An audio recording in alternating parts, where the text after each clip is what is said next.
able to build a seven-figure wholesaling business. Okay, I'm going to teach you guys what exactly is wholesaling and how do you wholesale and how do you use wholesale to grow your business. Okay, how do you use wholesale to acquire property for free? What are the numbers? I'm going to be breaking down all the stuff to you guys. Okay, and this is super exciting information. This is life changing. Okay, and I'm going to also show you guys how exactly this has changed my life. So I really want you guys to lock in and pay attention. Okay, and before we start, of course, I want to go over some housekeeping rules. So go ahead and grab a pen and paper right now, because again, I learned that as somebody talk, you can only retain about 10% of the information. But when you write down, you can actually learn more and you can remember more. Okay. So make sure you grab a pen and paper. And number two doesn't apply. That's only if we are able to send this video out. Again, it's not guaranteed. But if we do send the video out, then you'll be able to rewatch this. Then you can pause the video. But if we don't send it, that's fine. You're live. I would like for you to stay until the end, because again, there's no guarantee that I'm gonna have a good quality video to send out. Number three, turn off your cell phone if you have to, and leave your cell phone in the other room, because I really want you guys to be focused here. Okay, this is a very, very important information. Okay, and of course you need to readjust your environment so that way you don't have all the noise around you, so you can really be focused. Okay, this is really important. As you notice, I'm really asking you guys to lock in. Okay, because the information can be overwhelming, but it's not that complicated. Okay, all you gotta do just focus, and I'm gonna make it make all sense to you guys. Okay, so now in today's agenda, for those that already tried to wholesale before, because I know I come across a lot of people that want to wholesale real estate, or they've tried but it's not working out. So because they are not too confident, right? So I'm here to provide more confidence to you guys to do this. Okay, real estate is pretty big.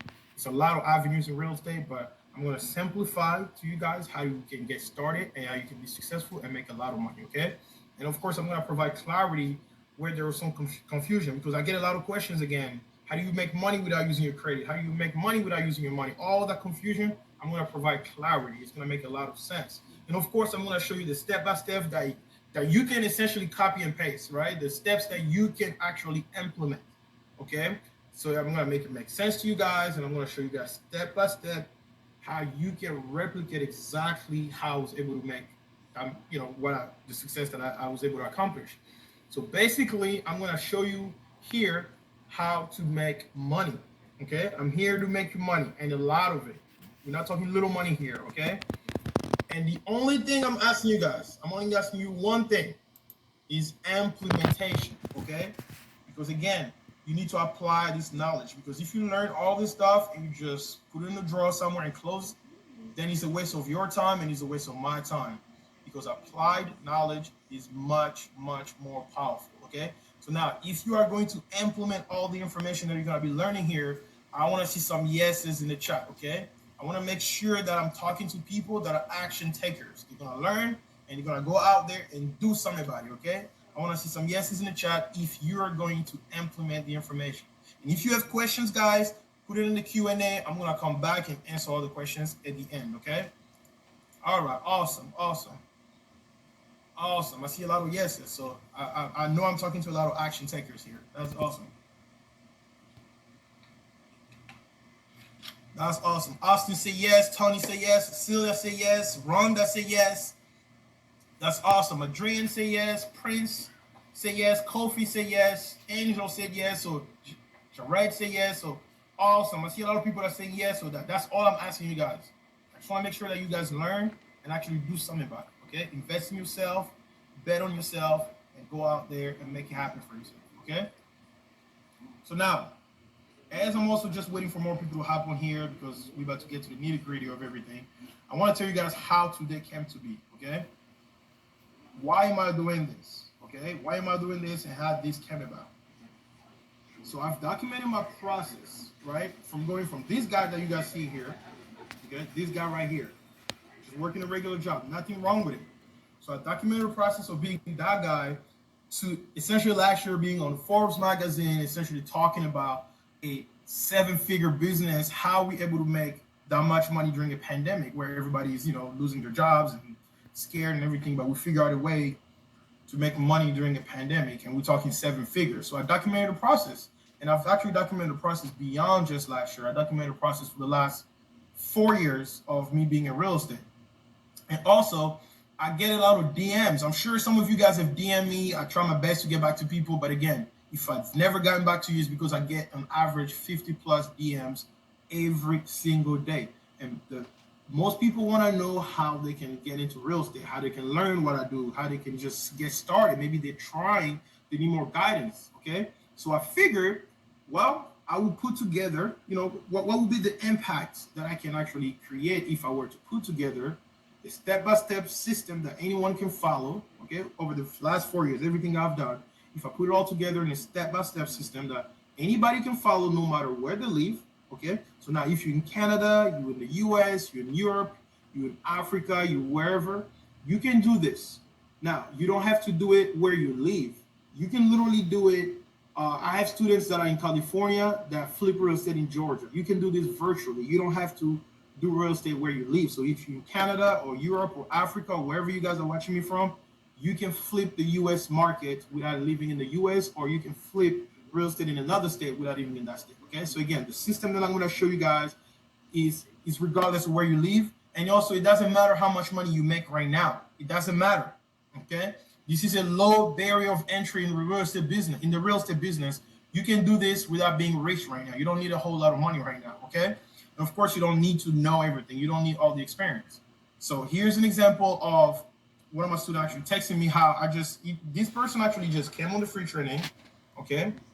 And I mentored this person, and they were able to close a $14,000 deal, and then they closed another one for $21,000. So this is just an example of the impact that what you're gonna learn today is actually already creating. And I'm gonna show you guys much more as we go along with this training. Okay. So now you guys want to know about me, right? So a little bit about myself. My name is Benny Fuelo. I'm a real estate investor. I'm also a fund manager, which means I raise capital to flip real estate or buy real estate. And I'm also a real estate agent in the state of Georgia. You don't need to be a real estate agent to do what I'm going to teach you, okay? But I just happen to be a realtor, okay? I started real estate in January 2018. It hasn't been that long ago, all right? I'm pretty fresh to this business, but you guys will see how fast you can be successful if you just do what I teach you. All right, so I'm the owner of a home renovation company. So that means I flip properties, buy them and renovate them and put them back on the market. And I'm the managing partner of Skyview Acquisitions Group, which is my wholesaling business. In the first 9 months of 2021, we grossed well over $2 million in my wholesaling business. Okay, just 9 months. All right, here's an example just to establish that you are learning from somebody that actually is making money currently in this business. Okay, here's an example of a $100,000 check in my name, just so you guys know that you're learning from somebody that actually does this business. I just don't teach, I actually do what I preach, guys.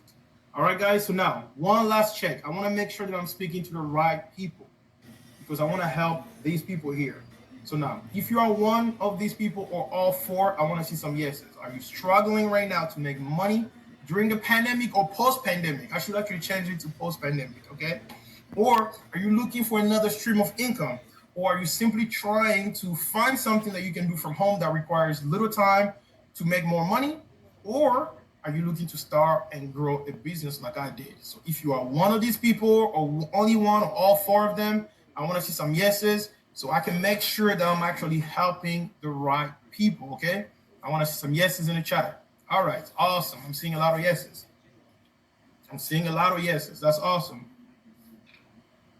That's awesome. That's awesome. That's awesome. All the above, Noor say all the above. We just simply looking to make more money. If you got money already, that's great. You just need another stream of income. I believe in multiple streams of income because only one stream of income is too close to none. If you lose that one stream of income, you have no money.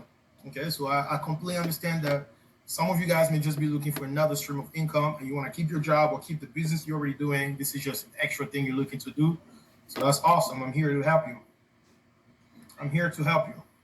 All right, awesome. Now that I know that I'm speaking to the right people, all right, now that I know I'm actually talking to the right people, so what I teach you guys today is wholesaling. I'm going to show you what are the best marketing strategies to find motivated sellers, because it's really important to find people that really need to sell their house. And number two, I'm going to actually teach you how to properly negotiate, how do you run the numbers, okay? I'm going to show you the numbers. That's the part that gets tricky, so I'm going to really need your attention when I show you guys how to run the numbers. And of course, I'm going to teach you also how to find other investors so you can sell your deals, aka how to find cash buyers. All right. So now let's get into it. Let's pay attention now that I'm actually going to be going over everything. Okay. So now the number one thing is, what is wholesaling? All right. What exactly is wholesaling? Wholesaling real estate essentially is the process through you as the wholesaler. You find a seller. Okay. You find a person that's looking to sell their property. You got to be off market. We're not going on the market. That means we're not looking for properties on Zillow. We're not calling real estate agent to look for houses for us. You need to market directly to the seller.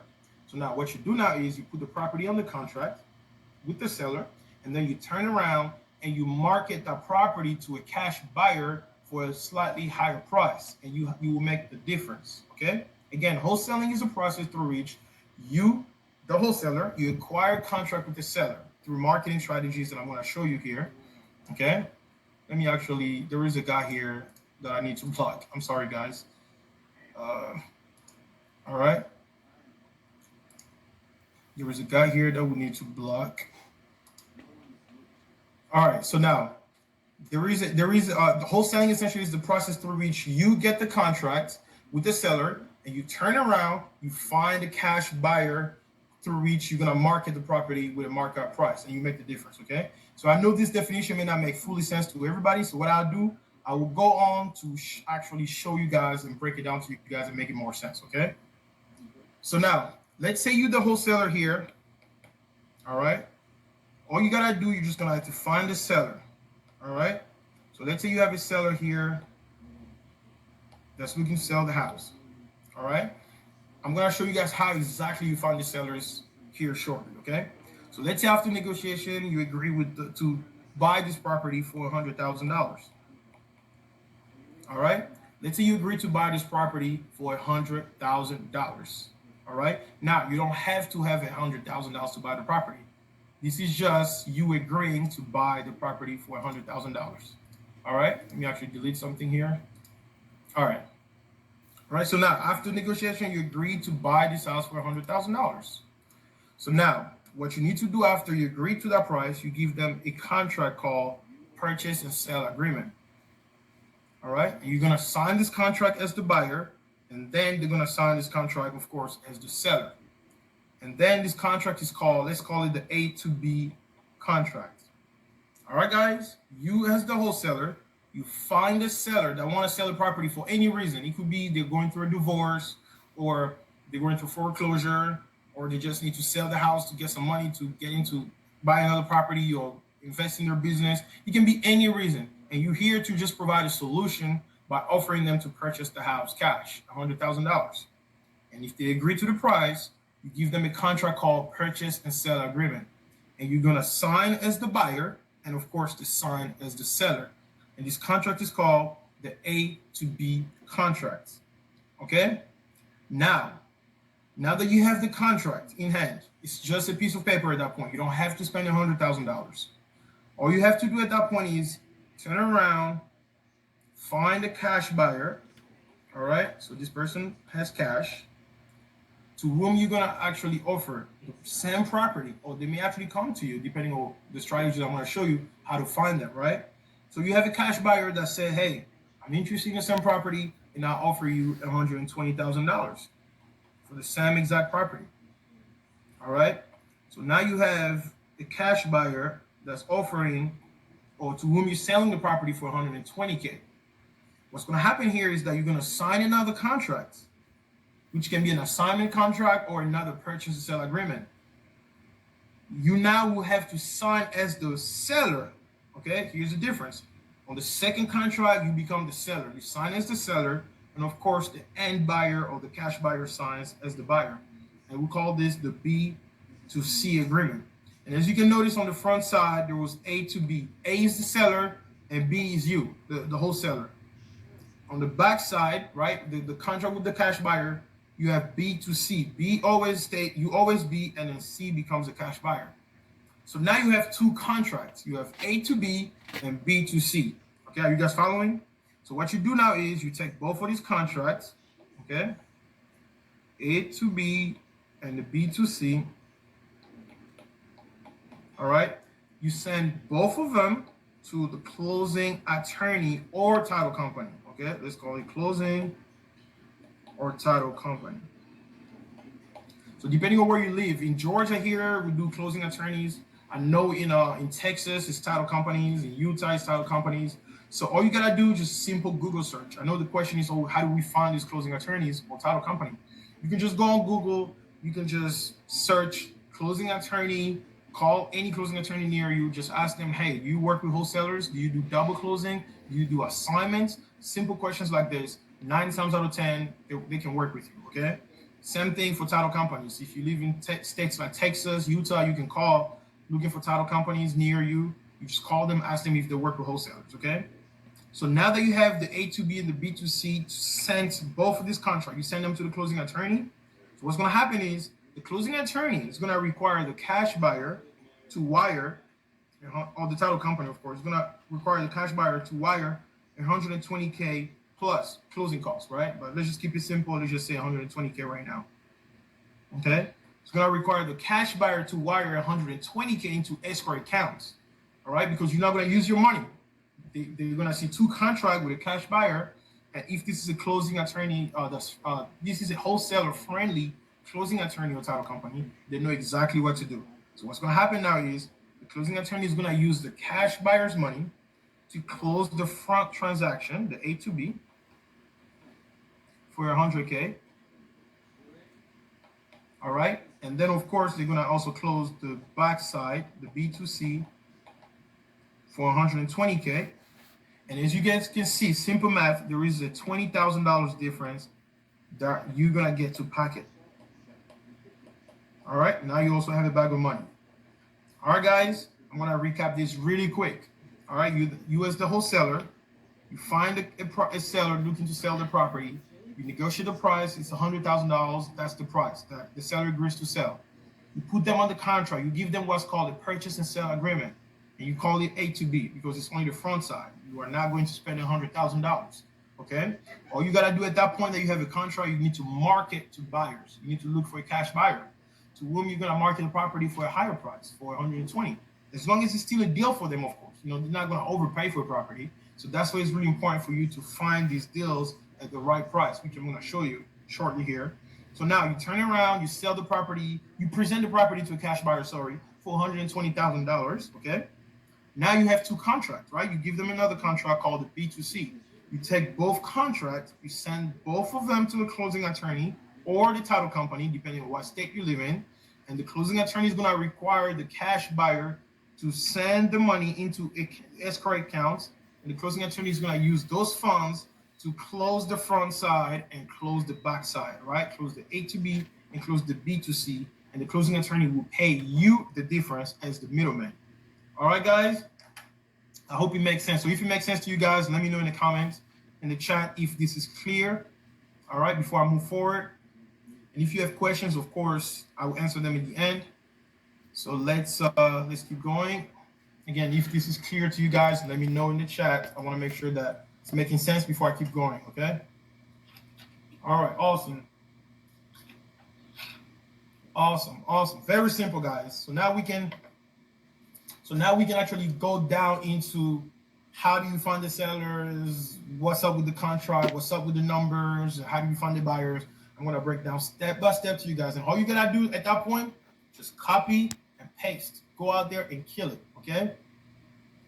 So now let's work on how to find the sellers, all right? So there are a lot of platforms out there. But to keep it simple again, guys, I use PropStream. I've actually used PropStream for maybe, I want to say 2 years now. And it's been essentially the only platform that I've used, okay? So if you want to access PropStream, I have an affiliate link. I would really appreciate you guys if you use this link, okay? The link is wholesalersdata.com. This will actually take you to PropStream. And of course, you're going to get a week free to try it out, to play around with it. So what I use is PropStream because now we're going to need the data, right? The seller's data that we can pull so we can find sellers that we can actually put on the contract, okay? So now what I do right now, I will go live on PropStream. I will work around how to pull a list on PropStream. Again, guys, if you have questions, please, I will answer them at the end. Put them in the Q&A. I will get back to you guys shortly here, okay? All right, let's go on PropStream and let's work on how to find sellers, okay?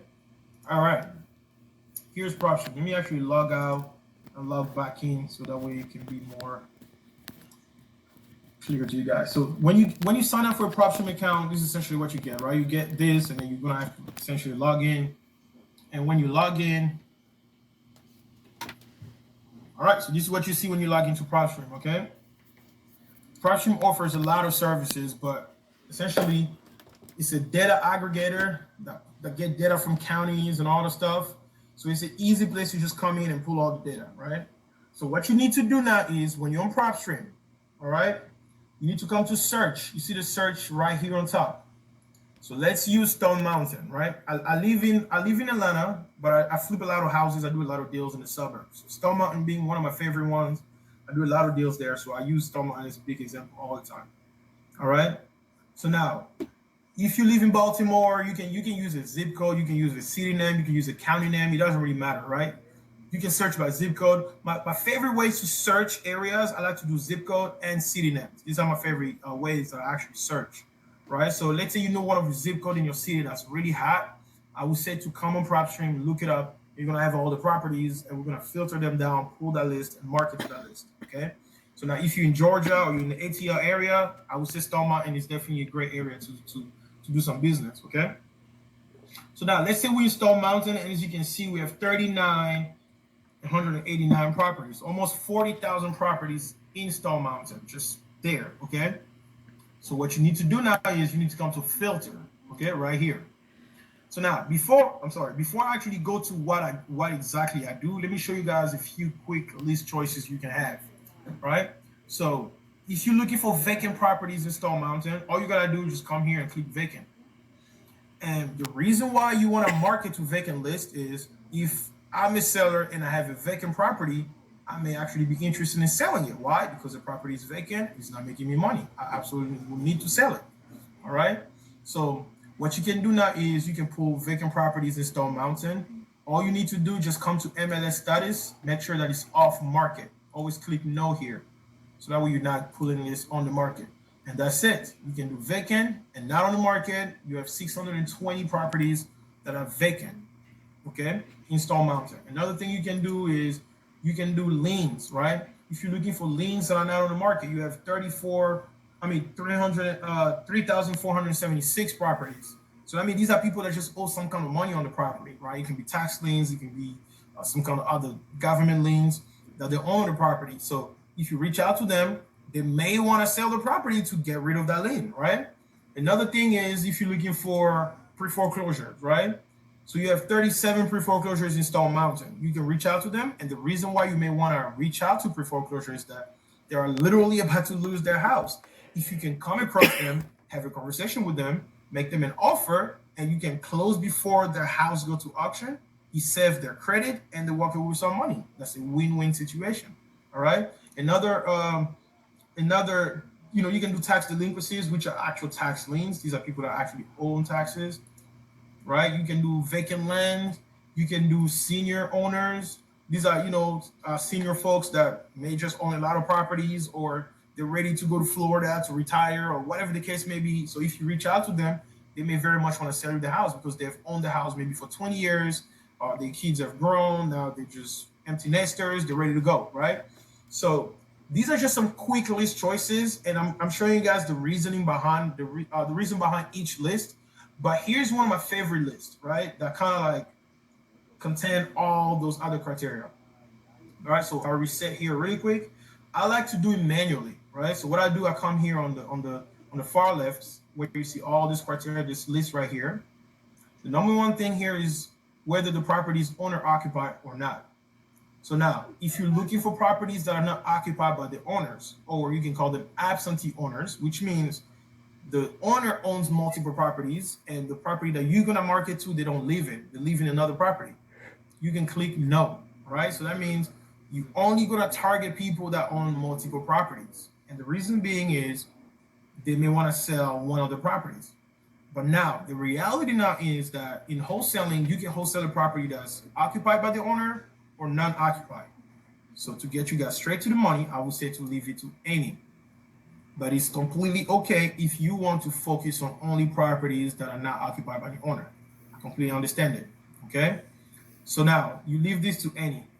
The occupancy status, whether you want vacant properties or occupied properties, it's completely okay if you want to focus on vacant properties. I get it. That means you need properties that are vacant. Like I explained earlier, sellers may be more inclined to want to sell to you.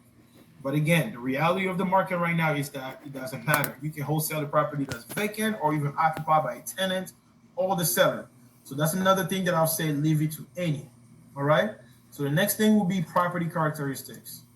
So now here is where you kind of select the kind of property you want to target, right? I like to do residential. Now again, you can wholesale anything really. You can wholesale commercial, office, industrial, like all the stuff. You can wholesale it, but you don't really come across them as much, right? What I come across much are residential, vacant land, and some commercial. But to make it easy for you guys, focus on residential, okay? And you can kind of tap into some vacant land as you're learning the business. So do residential for now. And property type, so we're gonna do single families, all right. So now in Georgia, I see a lot more single families and townhomes and stuff like that. In Baltimore, same thing. I actually drove through Baltimore. I noticed that they had a lot of townhomes. Philadelphia, same thing. So what I would say is, if you live in one of those cities, you do single families and you also do condos slash townhomes. As you learn the business, as you meet a lot of buyers, you kind of learn what buyers are looking for. You can start adding multifamily like duplexes, quadplex. You can even go further. You can even do 5+ properties. Okay. But for now, I'm trying to get you guys straight to the money. So I will leave you to single families and condos and townhouses. Okay. So now, number of bedrooms and bathrooms. I like a minimum of 3 bedrooms because it's easier to sell, because most investors or flippers need one properties that they can resell or put back on the market for rents. And the best properties are the ones that have 3 bedrooms minimum. Okay. Number of bathrooms, I would say I want to do 3 2s, but you can do minimum of 1 bathroom and a half. Okay. So you want the property to have a 3 1 1/2. It makes it easier for you to sell. Okay, as a wholesaler. And that's it for here. So that's all the property characteristic that I would say that you can kind of edit. And after that, you go to MLS status. Make sure that it is not on the market. So you click no, because we only operate off market. Okay. And the next thing, you can skip the pre-foreclosure. You go to ownership information. Okay.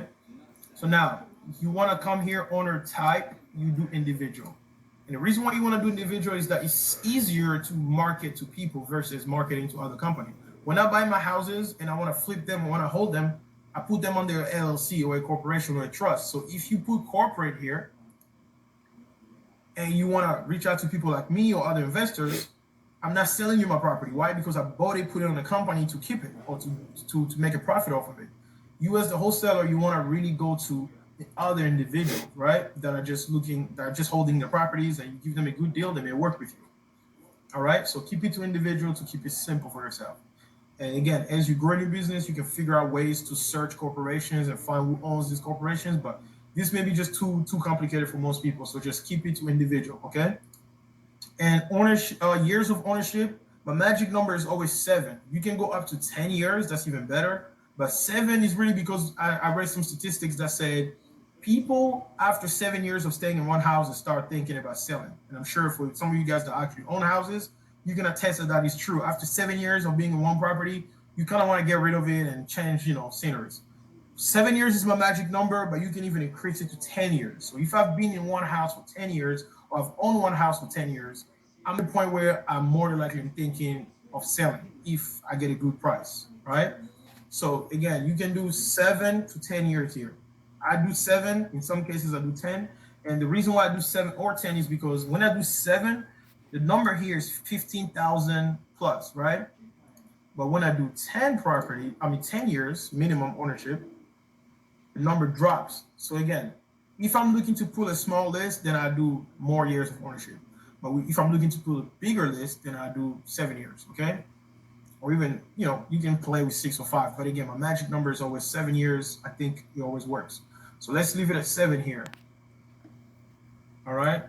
So now you can skip the lien, bankruptcy, and all that stuff. You can leave it alone. And you come down to valuation and equity information, okay?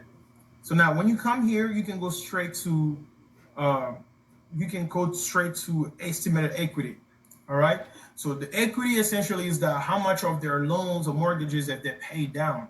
You really want to do at least 50%. So that means they've paid off half their mortgage already. So if you want to buy their house or do a deal with them, you can actually offer them a competitive offer and they'll be happy because they're going to have money left after they pay off their debt. So they can maybe buy another house or invest in another business. All right. But if you want people that actually paid off more of their mortgage, you can even go up to 70%. This is high equity. Okay. The list that we're pulling is a high equity list. And you can see the difference. When I say 50% here minimum, we have 12,000 plus, right? But when I do 70%, the numbers essentially drops to almost half, right? It's 7,000 plus. So that means these are people that have paid off 70% of their mortgages. So if I target them, I may be doing business with them because they know after the sale they're gonna be making money. All right, they're gonna actually have money. So guys, here's a list. These are Puma lists. This is called a high equity list. All right, I showed you guys early the other kinds of lists you can pull, and you can actually do even tired landlords right here. Right, I didn't mention that earlier. Tired landlords mean these are people that actually went to some kind of evictions and stuff like that. So that means if you reach out to them, they're probably tired of dealing with their tenants. Okay, they may want to sell their house. All right, but this list has been the list that I personally pull a lot. I pull this list a lot. Like here is Stone Mountain. So what I would do, I would pull this list. I'll go to another city, pull the same list, and mix it up and market to that. So now after you do all this, you close it. And you can see here you have about 7,200 properties. And all you got to do is just select all of them and add it to a list. Okay, so you can create a new list. You can call it whatever, high equity something. Okay, high equity stock, and you can save it. So I'm not going to save it because this account, I don't really use it as much anymore. So what you do is you create high equity Stone Mountain. And then to find the list, you need to come to my properties right here. And you can just find the list. It can be somewhere here. Whatever the name you name it is going to be somewhere right here. And the list is going to look something like this, right? So now let me show you guys something really quick. After you pull the list, this is what it looks like. All right. After you pull the list, this is what it looks like. It looks something like this. Okay. You have the addresses, you have the cities, you have the states, zip code, you have the names of the owners, you have almost everything you need. Now, what you can already do here that you have the properties, that you pull plus their mailing addresses, all you can do, you can just mail them. But mail costs a lot of money. Okay. So because mail costs a lot of money, what you want to do now is skip trace the list. Skip tracing means you need to find phone numbers and emails so that way you can actually reach out to people in a much cheaper way instead of using mail. Okay. So this is how the list is going to look after you export it. Okay. Let me go back to PropStream to show you guys how to export the list. So you remember your list looks like this. All you gotta do is just select all the stuff and export it right here. Okay. You can export the list right here, and then this is how the list is gonna look after you export it. All right. The list is gonna look something like this. After you export it, it looks like this. So now, after you skip trace the list, let me show you guys what I mean by skip tracing. You essentially take that list. You send it, you come to a platform like Lead Sherpa. Okay, these are some platforms you can use to skip trace. You come to a platform like Lead Sherpa, you come to a platform like Batch Leads, or you can go back to PropStream. Okay, you can go back to PropStream and use their skip tracing platform, which is right here. Okay, you come to skip tracing. What you do now is you upload the list. Okay, you upload that list into PropStream, Lead Sherpa, or Batch Leads. And then the list is going to come back to you with phone numbers like this. Let me show you. You give them the same list. You wait a few hours to send you back the list with phone numbers. So the list is going to look something like this now. It can be the same list. Now you have all those colored columns that include phone numbers and emails and stuff like that, right? So now, what do you do with it? Before I even proceed, let me do a quick recap. We are talking about how to find sellers because, of course, the number one step is to understand that as a wholesaler, you need to find a seller. We go to PropStream, we pull a list in a specific zip code or city that you're interested in marketing in. I would say to mix up a couple zip codes and a couple cities around where you live or out of state. It's completely fine. You can do this virtually. After you pull your list, you export it, you submit your list for skip tracing, and this is exactly how your list is going to come back. Your list is going to include phone numbers and emails and much more information about how you can get in contact with these people. All right. So now that we have an understanding of how to find the sellers, the next question is, how do we reach out to the sellers? All right. Some of you guys are good at cold calling and all that good stuff, but I'm going to teach you guys a whole nother strategy how to use to reach out to sellers. It's much more easy, much more efficient, and I promise you guys, I have students that are killing and making almost $100,000 a month really doing this. All right. Now, I use SMS marketing. All right, because I believe it's easier to reach out to somebody via SMS. They respond to you in the message, they tell you if they're interested or not, and then you filter them out and you call those that are actually interested in selling. It makes it much easier versus cold calling for hours and getting people to curse you out and tell you they're not interested. Look, if you got the mental toughness, I would say go for it, but I don't like cold calling. I like SMS marketing, and it works just fine. I only get on the phone with people that actually want to sell. Okay, so the way it works is you can send SMS blast to your list, the list that you just got. You get a lot of answers of people that tell you they're not interested in selling, all that good stuff. But of course, you get a great number of people that want to sell. Okay, and then these are the people you want to talk to, only these people. And you make some money. Of course, you can grow your business and incorporate calling when you hire people to call for you. But if you want to get straight to the money, I would say do SMS marketing. It works just fine. Okay, and we use Lead Sherpa and we use Batch Leads. Both of them are great SMS marketing platforms. Okay, I'm going to show you guys how Lead Sherpa works. So the goal here is to upload your list in Lead Sherpa and send an SMS blast. Okay, so let me show you what Lead Sherpa looks. All right, so when you sign up for a Lead Sherpa account, you go on the website, it's going to look something like this. All right, so you're going to have a couple campaigns. The campaigns are essentially the list. So it's pretty easy. You just go to create SMS campaign, you upload your list. It's pretty self-explanatory. Everyone can figure that out, and it's gonna look something like this. Okay, so now what time is it? It is 8:42. So the SMS stop at 8:30. You cannot send out messages, but you can still receive messages. So what you do now is when you send out SMS, it's loading. So you get a lot of answers. You get some numbers are wrong numbers. You get a couple people that say they're not interested in selling, no, stop, this, that, and the third. But let me show you now how the magic works. Okay, let's go to make offers. Okay.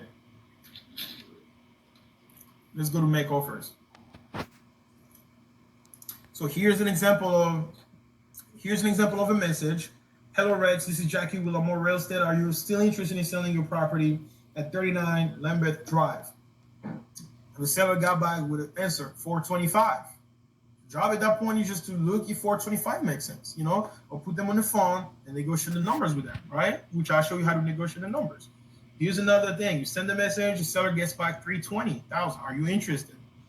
300 plus, yes. Give me a price. Like, this is a full conversation here.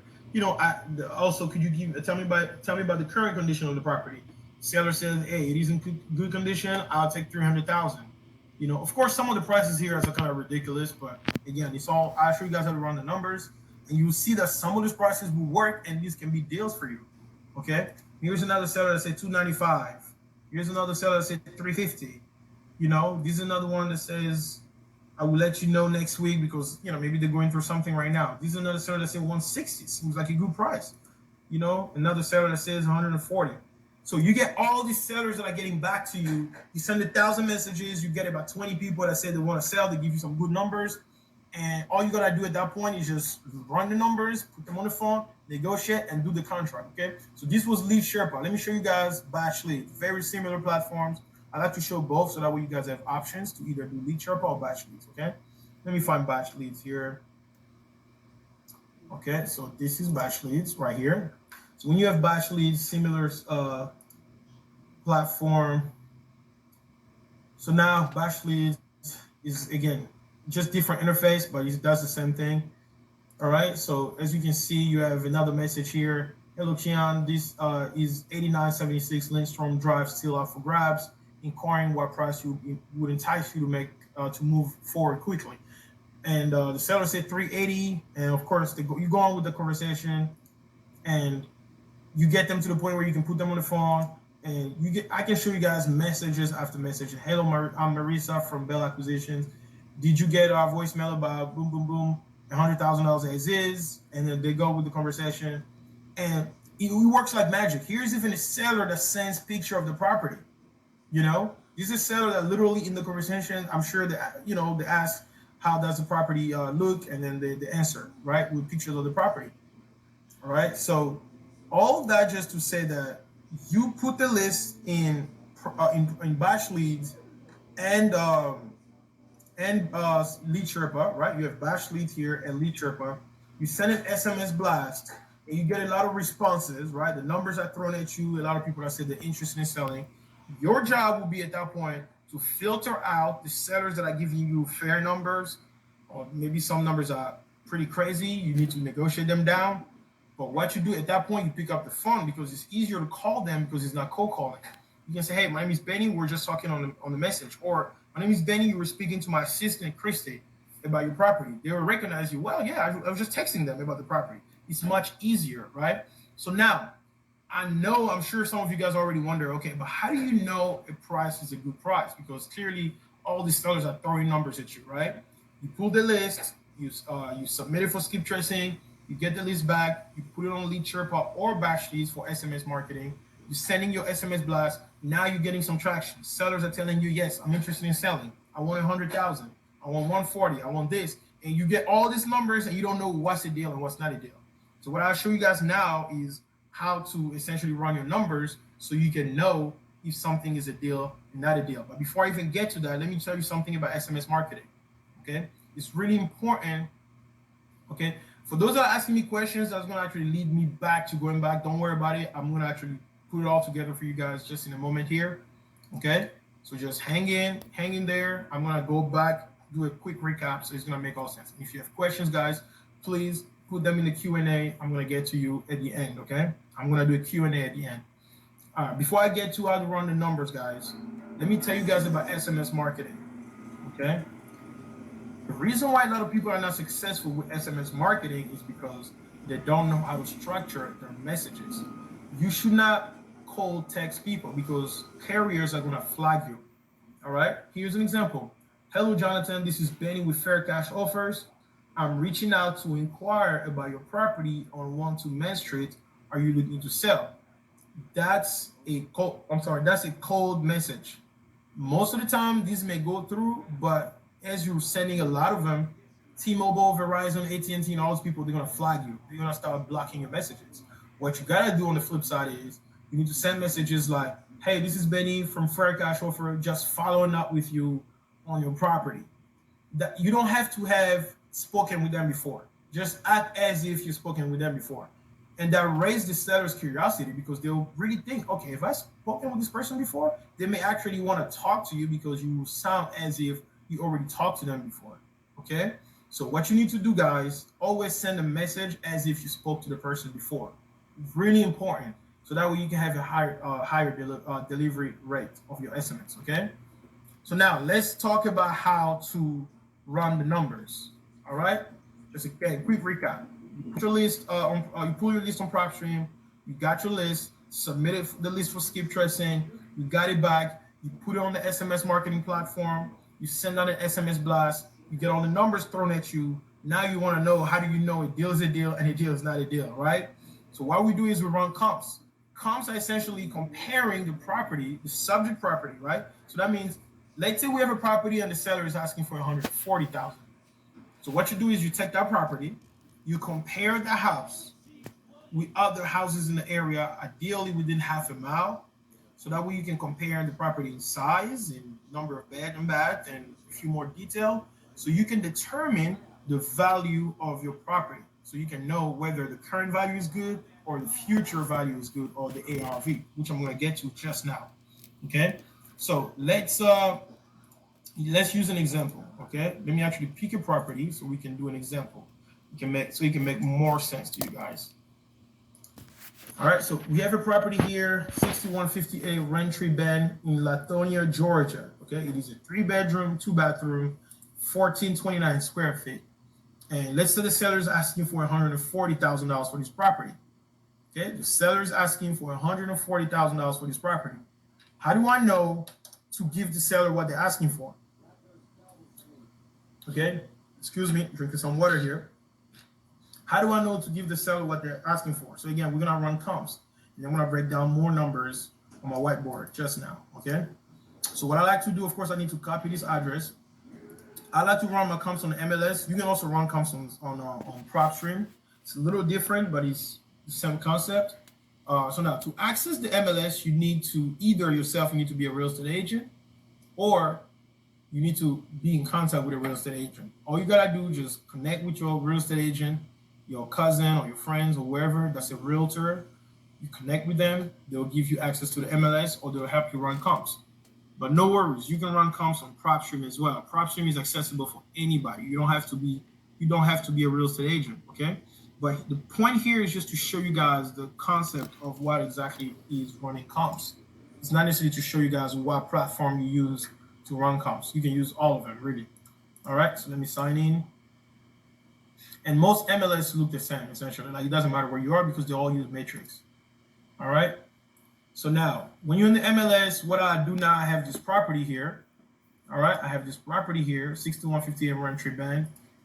And what I do now is I want to run a residential search, right, within half a mile to compare with other properties. And I will select all because I want to see everything that's going on in the area. I want to see what's sold. I want to see what's for sale. I want to see the activity in the area. And what I do, I click on map. And there you go. So now I have a better view of the area, right? So the red dot here is the subject property. This is the property that the seller is asking $140,000 for, 140. All right. And every blue dot here are houses that sold in the last 6 months. Okay. So let me just go back really quick. As you guys can see, closed in the last 180 days, which is 6 months. So I click on the map right here. So now I have the red dot right here. So all I gotta do is just check all the houses that sold around. Okay. So I have this house here that sold for $240,000. So let me look at it. Okay. Let me see. Looks like it was a renovated property. Yep, it was flipped. So I see new kitchen. All right. Nothing crazy, but looks pretty decent. Okay. And this sold for $240,000. All right. And it is a 4-bedroom, 3-bathroom. All right. So by essentially same square footage. All right. That's my house. So that's already a good comp. So that means I have a seller that's asking for $140,000 for the property. But here I have a similar, like in size of this, I have a property that's very similar in size that sold for $240,000. And the crazy thing is that they were only asking, list price here is $225,000. So somebody overpaid for the property. That's a good indication that the area is hot. Okay. So that's one property at $240,000 sold, and it was pretty nice. I have another one here that sold for $195,000. That's a big decline. So now I need to know why. All right. Let me see the pictures. So all you do essentially, you just look into properties to establish an opinion. It's not an absolute map, right? It's just you looking at properties so you can compare. That's all you're doing right now. That's why I'm looking at pictures so I can kind of see what they look like. So I have another one here that sold for $195,000, which is a big decline, in comparison to the other $240,000. And I don't really see enough pictures here, but I'm gonna assume that this was a property that needed more work because it was sold cheaper. And as a matter of fact, it was bought cash, right? If you look at the terms here, this property was bought cash. So that means an investor came in, bought this property cash, and determined that it was a good investment deal. So that's good. My seller is only asking $140,000. But I know other investors will pay $195,000 cash in the same area, right? So I can keep going. I see here $260,000. Looks like a much bigger property, so I'm not even gonna look at it. All right. I see $194,000 again here. Let me see what's up with it. It was bought cash too. So just in comparing what's going on in the area, I can tell. Look, I have it for sale here for $265,000. Let's see what it looks like. All right. This is for sale. Doesn't look like much. It doesn't look like it was renovated at all, right? That's why maybe it's been on the market for too long. So now, just looking at the area, I can just give an opinion that, well, the ARV or the after repair value is $240,000, just because I have another property that sold for 240. It was cleaned up. It was pretty nice. It was repaired and similar square footage. Just as a little more bedroom and bathroom, but in this market, it's fine as long as the size is the same. That's good. You can work with that. So let me show you guys now how do you do the numbers, right? How do you know now that this is a deal, all right? So the number one term that you got to remember is ARV. ARV means after repair value. So that means as you're dealing with the seller, you need to always know, okay, how much would this property go for after all the work is done in the best shape possible in the area, all right? So you want to know the ARV. In this case, the ARV is $240,000. That's the ARV in the area, 240, right? The seller's asking, the ask is 140,000. So you in the SMS, you have somebody that say 140 for the house. You just did the number. You see that properties in the same size can go for 240. Of course, you're gonna want to know, hey, does this house need some repairs? What's going on with it? Why are you asking too low? Of course, you don't tell them why you're asking too low, but you clearly see that they're asking low. That means the house may need some kind of value add, right? Some kind of repairs. So now, what you need to do now is, assuming, right, that the repairs are only, let's say, $20,000. Okay, repairs,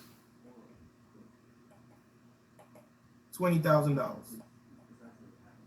So what you're gonna do now is you're gonna do a formula. This formula is just a rule of thumb to make sure that you're in the money, that you're not offering way too off the money. So what you need to do is you need to take $240,000, okay, the ARV. You need to time the ARV by 70%. All right, and then I'll tell you why you want to do times 70%. I'm just grabbing my calculator. 240 times 70%. All right. So times 70%. And the reason why you want to do that is because you want to extract 30% of equity. You want to extract that equity, right, of 30%. And I'll tell you what you'll do with it just in a moment. So now you do 240 times 70%, which gives us 168K. You take out the repairs of 20K, okay, minus 20K. You are at 148. So now you know the seller is asking for 140. So what you can do minus 140 of the seller's asking price. That leaves you with $8,000. So in this deal, I already know I can make $8,000 right now. If I get this seller under contract at the asking price, I can turn it around, I can sell it to an investor for 148K. But this is the money that I can sell to an investor. Why? Because the investor is gonna put in $20,000 to repair the property, okay? And then the investor is gonna come back, they're gonna be all in at 168, and then the investor is gonna go out and sell it for 240 and make a 30% return. Now, the reason why you want to extract that 30% equity is that in case you want to make more money, if you think that $8,000 is not enough, it's not worth your time, it was too hard for you to find these sellers, you want to make a little bit more, you want to make an extra $10,000, you don't have to sell to the investor at 148. You can sell to the investor at 158, right? So you can make more money. And the investor is going to do $20,000 repairs, and then instead of making 30%, they're going to make a little less. As you guys saw, as I was looking at the area, there are even investors that offer 195. So why not? You can shoot to sell for 195. The market right now is very hot anyway, so you should take advantage of it, right? So the reason why, again, you extract that 30%, this is just your wiggle room in case you want to make more money, or even worse, in case the seller get other offers that are beating your offer. Let's say the seller comes back and say, hey, I know I told you 140, but now I need 150. No worries, because well, I got the extra 30% equity anyway. I can sell it for a little more because the investor is going to make a little less, but it's still profitable because I have that 30% equity of buffer.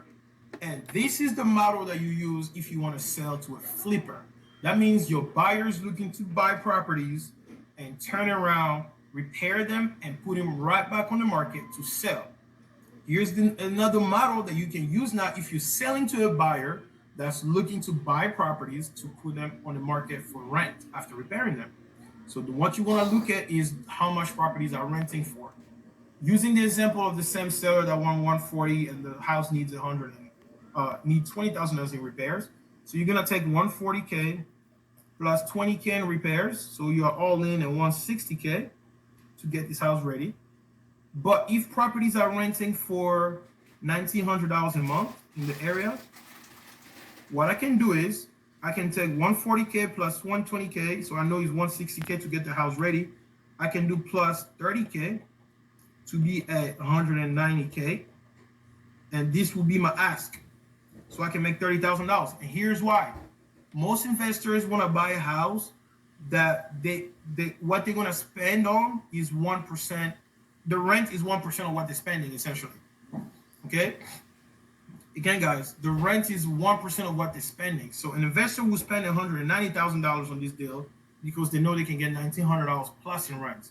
So now instead of you asking only 158, you can increase your number if your buyer is looking to buy to rent out properties. So these are two ways you can look at numbers. So looking at these numbers, I can determine and I can actually attest that this deal is a good deal. So if the seller is asking for 140 for this property, I think it is a good deal. Why? Because I just ran the numbers and I can make money and my investor can make money. Is it making sense, guys? If it's making sense, I want to see some yeses. I know after numbers, a lot of people get a little overwhelmed, but I'm gonna break it down again. But let me know, guys, if it's making sense. If you guys are still with me, okay? If you guys are still with me, let me know if you're making sense. I'm gonna be answering questions just now, okay? I'm gonna be answering questions just now. All right. I had to cool off a little bit because I know when I throw numbers, some people start like, okay, this is too much. All right. I'm glad that everybody loves numbers. Again, this is a numbers business, you know? This is a numbers business. You gotta kind of know the numbers, not too much, but just enough for you to be able to make good offers so you don't lose money. Okay? Now that we established that this is a good deal, what I do is I make a formal offer. What I do is I give the seller a purchase and sale agreement. All right? And this is an example of a purchase and sale agreement. All right? So now, again, like I mentioned earlier, when you put the seller on the contract with a purchase and sale agreement, you turn around, you also get another purchase and sale agreement for the buyer, right? So you're going to have the A to B and you're going to have the B to C, two purchase and sale agreements. The first purchase and sale agreement is you as the buyer.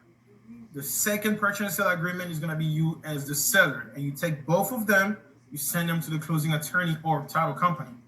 Now, there is another way. Instead of doing a second purchase and sale agreement on the back end, you can simply do an assignment contract.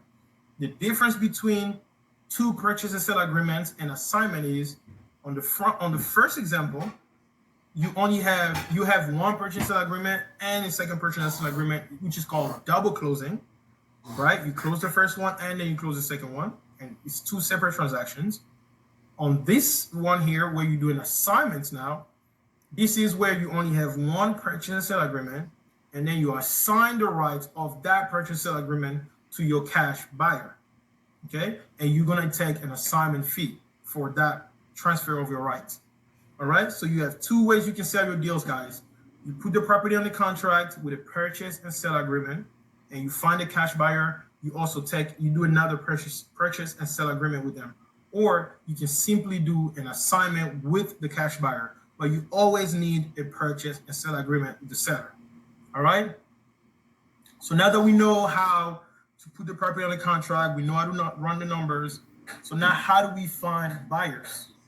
Right? Because now you have a contract now. You have a piece of paper. Now you're wondering, okay, how do you find the buyers?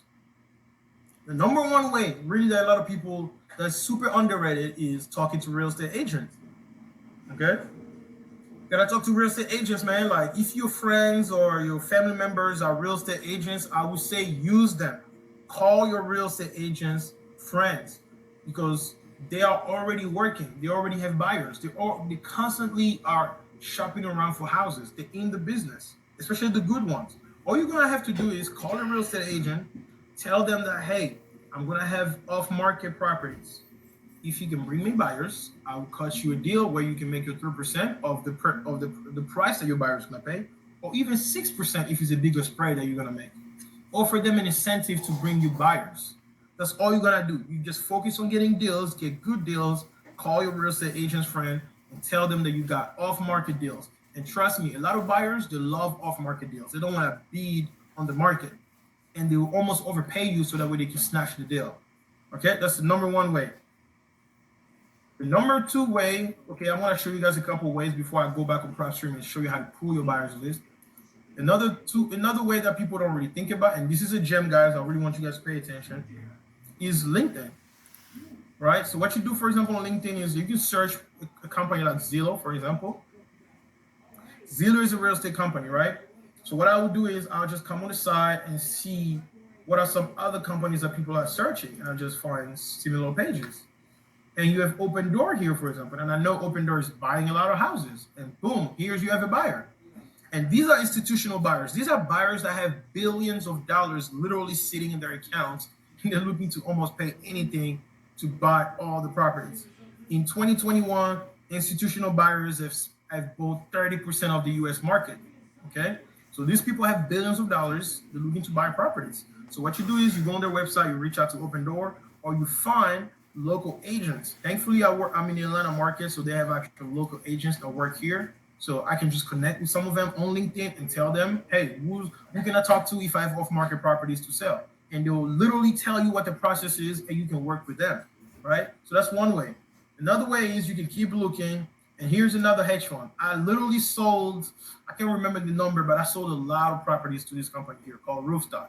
Same process. You go on their website, you contact them, you ask them who's the agent that buys properties in your local market. If they are in your market, they absolutely will put you in contact with somebody, and they will start buying your properties like this, right? And thankfully, again, I'm in the Atlanta market, so I got local agents that I can connect with. So that makes it easy for me. But again, if you're in a smaller market, all you gotta do, go on their website and connect with them. And you can keep doing this stuff. You got DV Homes, and this is a way to find institutional buyers. These are big buyers that are literally looking to just buy a lot of properties, you know. And Roofstock that I just showed you guys literally bought a lot of properties from me. This is literally a hedge fund that buys a lot of properties. So take down their name, because if you're gonna be serious about this business, you're gonna come across Roofstock. You're gonna need to do business with them. Okay. So now this is another way to find buyers. Let me show you guys now another way that you can manually pull your own buyers list on PropStream. All right. So you remember the way I showed you guys how to pull your sellers list. You can go with the same method, and the only thing, you're gonna tweak a few things. Now you're gonna pull a buyers list. Let me show you how to do it. So let's say in Stone Mountain, right? Let's say you have deals in Stone Mountain that you want to sell. So you go back to Stone Mountain, you do a search, right? So now what you're gonna do is you're gonna come here and you go straight to where it says cash buyers. Let me find it. It's right here. There you go. It says cash buyers.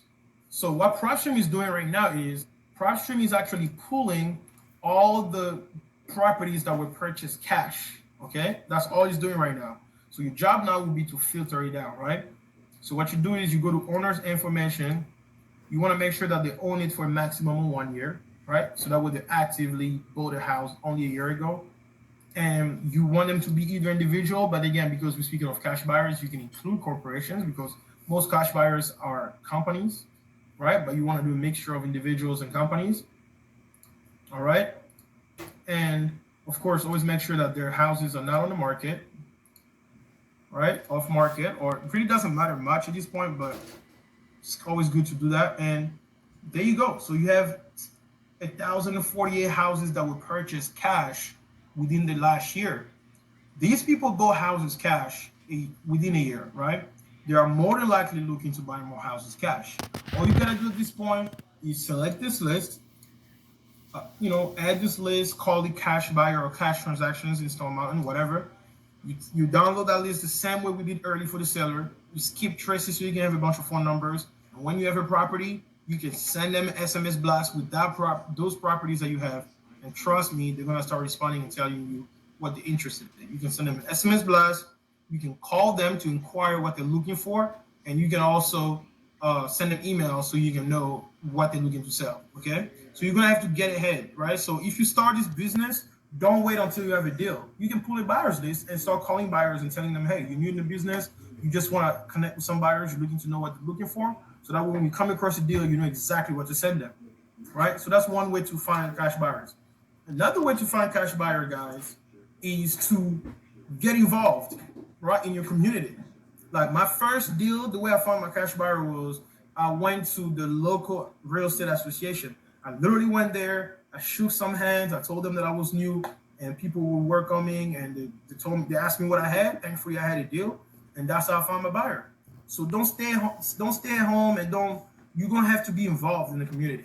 There are a lot of Facebook groups that will connect you with other wholesalers and other buyers and real estate agents to help you sell your deals. I always believe that there is not a single deal that's a good deal that's going to go unsold. It's your job to get out there and find people to actually buy your deals. Okay, buyers are really important. They can literally make or break your business. Make sense, guys? So now let me put it all together for you guys, and of course, I'm going to go over a few more things and then start answering questions so I can really make sense of everything to you guys. Okay, let me put it all together. All right, let me put it all together. So the number one thing was you pull a list. Okay, pull a list. Skip trace the list. Right, you skip trace the list to get phone numbers added to the list. All right, so again, you pull a list like I showed you guys. You skip trace the list. Now, what you do is you, as the wholesaler, you send SMS, and you also call the seller that's looking to sell this house here. All right. So let's say you agree to buy this house for $100,000. What you give them is a purchase and sell agreement, and you sign as the buyer, and the sign as the seller, obviously. And this contract is called the A to B contract. What you do now is you get on PropStream, you pull the buyer's list, you get on Facebook, you join your local association, you call realtor, you do the work that's necessary until you find this guy here that has cash. He can be an institutional buyer, which can be Roofstock, Open Door, this company that I showed you guys, or just the guy from the local investor from just in your area, right? That's just looking to buy. You find them and you agree to sell them the house for $120,000, right? So what's going to happen here is that it gives you another contract. You sign as the seller and they sign as the buyer, and this is the B2C contract. So now what's going to happen is you take the A to B plus the B2C, you send both of them to the closing attorney, okay, or title company. You send both contracts to the closing attorney or title company. What's going to happen at that point is, because the closing attorney has both contracts of the same property, they're going to require, well, before I even get to there, how do you find those? You just Google, literally Google closing attorneys near me, or real estate closing attorneys near me. Or you can Google real estate title company near me if you're in Texas, Utah, and many other states. But these are the two states that I'm aware that they only use title companies, right? You call them, ask them, hey, do you guys work with wholesalers? Do you guys do double closing or assignment? 9 times out of 10, they do, and you're good to go, right? And then again, because that closing attorney or that title company knows what they're doing, and the C2 contract from the same property, you're going to require the cash buyer to wire $120K plus, some closing costs, which the cash buyer is responsible to bring on all the money that's necessary to pay all closing costs involved. All right. I saw that it was a question, who's paying the attorney? You don't spend money out of pocket to pay anybody. You don't pay the seller out of pocket. You don't pay the closing attorney out of pocket. Okay. So now the closing attorney requires the cash buyer to wire $120,000 plus closing costs in escrow accounts. They're going to use the money to close the A to B transaction for $100,000, and they also close the B2C transaction for $120,000, and you get to walk away with $20K. Now, on the front side, on the A to B contract, you may have told the seller that you're going to pay their closing costs as an incentive to do business with you. If you said so, that means instead of making $20,000, you may lose maybe $1,000 or $2,000 depending on the cost of the closing attorney. Each closing attorney is different, but it's very minimal. So you may walk away with $18,000 or $19,000. Okay, just so I can say it out there. Depending, if you promise the seller to cover their closing costs, you're gonna lose a little bit on that $20,000. But if you're not paying the closing costs for the seller, then you're good. You're making all the money. The buyer is gonna definitely pay their own closing costs, so you're good to go. But in this whole transaction, even when you paying closing costs, you're not coming out of pocket because it's all coming from the money that the buyer is bringing to the table. Making sense, guys? So, and of course, you walk away with the difference, and now you have a bag of money, and all you gotta do just rinse and repeat. You can do 3 of those every month. You can do once a month, but as long as you stay consistent, you can make a lot of money, guys. Is it making sense, guys? Is it making sense? Tell me how you guys are feeling, right? I'm about to get to my favorite part in this whole presentation. This was not even my favorite part. Okay? Let me know if it's making sense. Let me know if you guys are getting it, if you guys are feeling like this is something you can absolutely do. Okay, let me know, guys, if this is something you can absolutely do. I'm going to give you guys some takeaways, right? So you guys can kind of grasp the concept of real estate wholesaling. Real estate wholesaling is one of the lowest barriers of entry in the real estate industry. It doesn't require a lot, guys. It doesn't require a lot to get into this business, right? Like, you can be broke, you can be with some money, but you don't really have time, or you don't have a lot of knowledge, you may live out of town. Whatever the case may be, this business is easy to get in. Trust me. You're just gonna have to be plugged in with the right community to really help you achieve, or you can try by yourself. Regardless of how you want to go about this, you can do this. It's easy to get in, guys. Okay? It's the lowest barrier of entry in this business. And one thing I also love about this business is that as long as people are buying and selling, you can always be the middleman and make money in real estate. Okay? You can always be the middleman and make money in real estate. Wholesaling essentially is recession proof because people always buy and sell properties. Even during the market crash in 2007, 2008, people were still buying and selling. During the pandemic, people were still buying and selling. As far as I know, there's never a time since the world was created that real estate stopped being transaction. People always need a place to be, and that never stops. So if you are wholesaling, you're essentially in the recession-proof business. I flip houses, right? And that's more risk in the wholesaling because if I buy a house today and the market crashes tomorrow, I'm left holding the bag. But if you're wholesaling, you're not taking any risk. You are not taking any risk, just flipping papers. So if the market crashes and the prices are not making sense, you're good. You're good. You don't have to. You didn't buy any property. You didn't spend your money to buy a piece of asset or anything, right? So again, this is a recession-proof business, guys. So you should take advantage of it. All right. And of course, wholesaling is life-changing, guys. I'm going to show you guys in a moment what I mean. I keep saying this is life-changing. It is. A simple method on how to flip contracts in real estate can make you a lot more money than even people that actually buy houses to flip.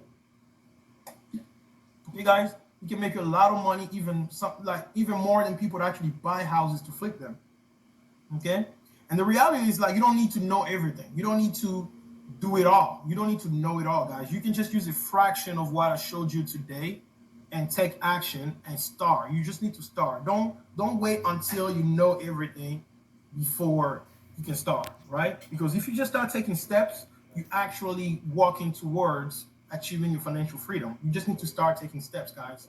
Okay? I don't know about you guys, but today, I believe the information that I shared today so far was really knowledgeable and valuable to you guys. I show you guys how to market and find sellers using SMS marketing. A lot of people didn't know about this and the tricks on how to do it, what platform to use. I showed you guys how to do it. I showed you guys how to pull the data using PropStream, okay? And I showed you guys how to run comps, okay? And again, one more time, I just want to make sure, was your time here so far, is your time here being well spent, okay? I want to get some feedback so that way I can tell you guys a little bit more and start answering some questions. Was your time here well spent so far? Okay, let me know how you guys are feeling about your time. Again, I really appreciate it. It's almost 9:20. I really appreciate you guys stuck with me here. Okay, how you guys are feeling about this information? Okay, I want to get some feedback. Okay, I want to get some feedback. How you guys are feeling? Are you guys feeling overwhelmed? You guys need more help? What is it? Talk to me. Talk to me. Do you guys feel like, man, can I really do this? What's the doubt here? You know what I'm saying? Talk to me. Talk to me. I'm here to help. Okay?